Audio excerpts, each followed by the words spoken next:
Hello everyone, and welcome back to my channel, Out of the Psychopathic Forest, or for the Japanese viewers, Psychopath no Mori no Soto de. Today's topic is the agents of the narcissist, the people the narcissist manipulates into doing their bidding against the narcissist's target, the person being abused, the victim of the narcissist. Often these are referred to as flying monkeys. You could also refer to them, in my view, as useful idiots in many cases.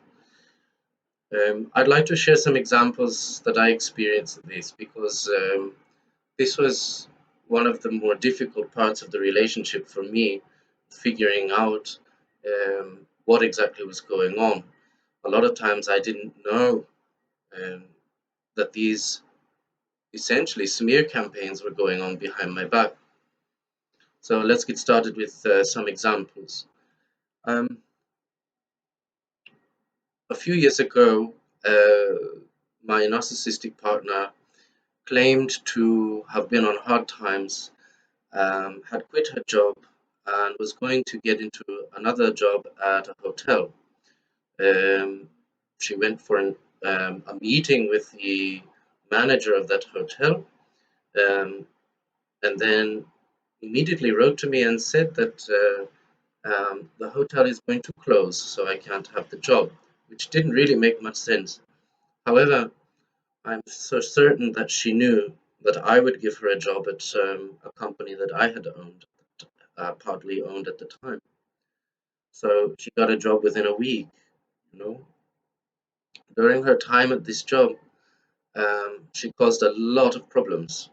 Um, and at a certain point, I had to ask her about these problems. What was really going on? What was the truth behind all of this? Of course, she raged. And then she contacted the business partner, the CEO, and said that she thinks she has to quit. The CEO responded to her and said, "Well, if that's how you feel, thank you for your work. We appreciate it." Very kindly, very maturely. The following day, very early in the morning, I could hear in the other room, I was in bed, these really, really loud, sort of kind of fake seeming cries. And then the door burst open and she gave me the phone and she said, "Nicky wants to talk to you." Who is Nicky? I don't know anyone named Nicky. I never met this woman. So I get up. It's like 8 in the morning, and I go out onto the balcony and say hello. And she says, "This is Nicky from Naas." I come to learn Naas is in Ireland. "This is Nicky from Naas. Um, are you the guy from Canada?" "No." "Are you the guy from England?" "No." Like, those are some other guys perhaps this woman is with, but they are not, that's not me.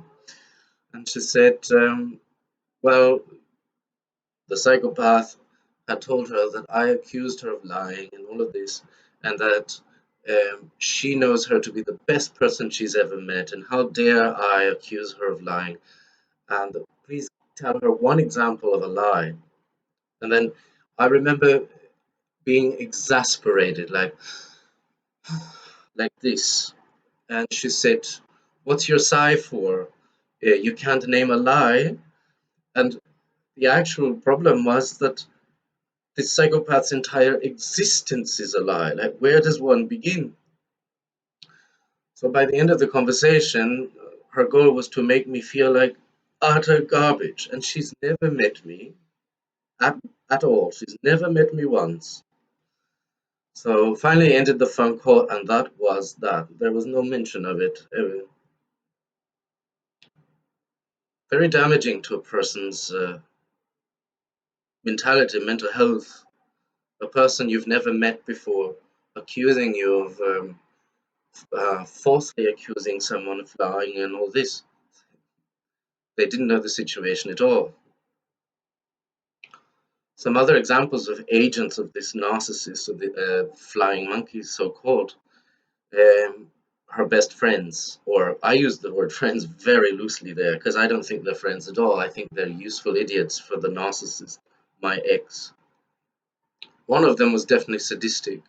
So she would use this person to try to ruin other friendships that I had. And one time succeeded, obliterating a friendship that I'd had for 13, 14 years. Another of these friends, who I think is probably pretty innocent, I had met her twice, and she struck me as a very good person.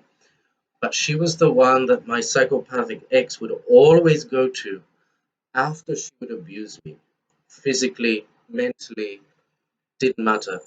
Inevitably, she would go to this person in Yamamoto. This person has children and a husband. This friend didn't really care about that. She would go to her constantly to tell her that I was the abuser, or that she was so worried about me. She didn't know what Joshua was doing. She didn't know she was worried about this and that. Meanwhile, what she was really doing was deflecting from the fact that she was an abuser. Um, Now let's get to where it gets closer to the belt. I live in Sendai, Japan. I've lived here for 15 years. Over that time, I've developed very close friendships, relationships with people from other businesses, CEOs, or whatever, just as a simply because I've lived here for so long and attend these places quite often. Mostly restaurants. Um, and after living with a psychopathic ex, I would go to one of these restaurants and the owner would look at me in a very strange way. I felt very uncomfortable. Is everything okay? Like this. Then they would report to me that the psychopathic ex had been there and had told them that I had done this and I had done that. All total lies. What she was trying to do was destroy my reputation with these people. And I recognized that she had gone all over the city. And many of my viewers are from Sendai, and many of them Japanese. And again, I appreciate your support. Um, this person would go to the Metropolitan, to Viravan, to jazz clubs, bars, to restaurants, to all these places where people and I had very close relationships and would spread false rumors or this or that. All of that is cleared up now, thank God. But that shows you the lengths to which these people will try to turn everyone against you. That includes closer friends. If I invited her to, let's say, a party, or if I invited her to a friend's home and to have dinner with a friend and her husband or so, inevitably, when I would leave the room and come back, the mood had changed. And generally speaking, what I would learn is she would use a certain phrase every time with them, and that phrase would be, "I feel like I'm just not good enough for Joshua. I worry about him."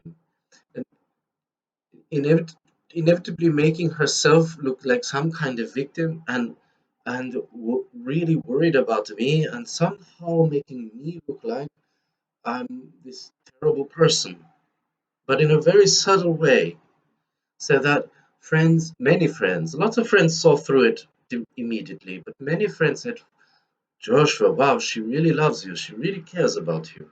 So she was playing this reverse game with them. One more comment I'll make is the family. And I'm going to tell you from experience, do not try to get close to the psychopath's family, because that psychopathic narcissist has already dragged your name through the mud. Already. So, according to her father, I'm an abuser. No matter how much evidence there is to the contrary, a lot of which he knew about. And so he wanted to pretend to be this hero protector of her, to the point where at one point He actually put his fist in my face and nearly broke his hand, slamming the table down in a fit of rage. I realized that you can't trust anyone who is close to the narcissist, the psychopath, because they're all being used.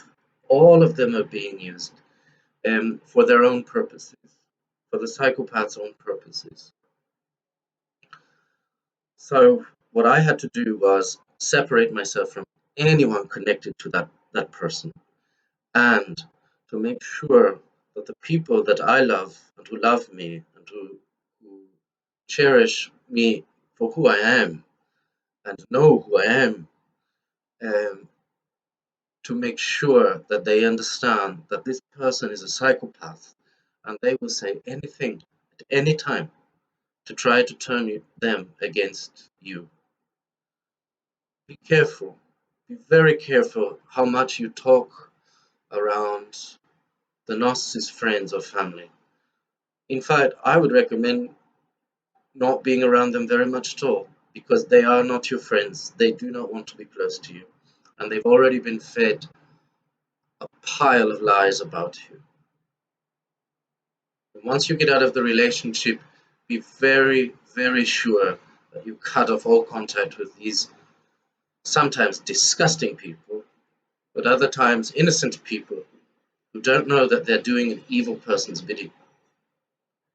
Get out of the relationship, get out of that psychopathic forest for good. Thank you very much for watching.